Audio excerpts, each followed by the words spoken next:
তো দেখো দোস্ত, তোমাকে যদি কি বলে এখান থেকে এক্স এর মানটা বের করতে বলে, তুমি মুহূর্তের ভিতরে বের করতে পারবে।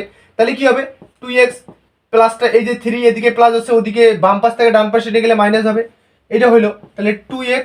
তাহলে এই জায়গায় কি হবে 2, অতএব x ইকুয়ালস টু আমি কি পাবো 2/2 ইকুয়ালস টু 1। হ্যাঁ, এখানে আমার উত্তর কত 1, আমার অঙ্ক হয়ে গেল। কিন্তু আসলে আমার উত্তর ঠিক থাকবে, কিন্তু আমার অঙ্ক করার স্টাইল পুরোপুরি ভুল। তাহলে এখন কি, যদি ভুল হয় তাহলে আসলে সমাধানটা কি? তাহলে সমাধানটা হচ্ছে যেটা তোমার সেটা হচ্ছে যে আমি এখানে দাঁড়িপাল্লা একটা অঙ্কন করেছি।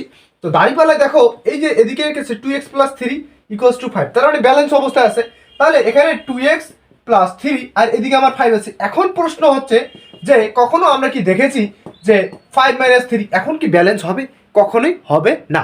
তাহলে ব্যাপারটা হয় কি, আসলে অঙ্কটা তাহলে কিভাবে করে? তাহলে ব্যাপারটা মেন রিজন হচ্ছে আমাদের যে 2x, এই যে হচ্ছে আমার x এর মান দরকার হলে x এর সাথে যে বাকি যে জাবুড়ো জঙ্গলগুলো আছে সেগুলো দূর করতে হবে। তাহলে 3 এদিকে প্লাস, তাহলে আমি ওদিকে পাঠাইতে পারি না। ব্যাপারটা হয় এটা যে প্লাস 3 থাকলে এদিকে মাইনাস 3 দ্বারা আমি উভয় পাশে কি করে দিব, বিয়োগ করে দিব। তাহলে উভয় পাশে বিয়োগ করে দিলাম, হইলো। তাহলে কি 2x আমার এদিকে কি এটা কাটা, তাহলে থাকতেছে 3 থেকে 2 বাদ। এখন আমি কি 2 এদিকে গুণ অবস্থা, এদিকে তাহলে ভাগ দিব না, এটা করা যাবে না।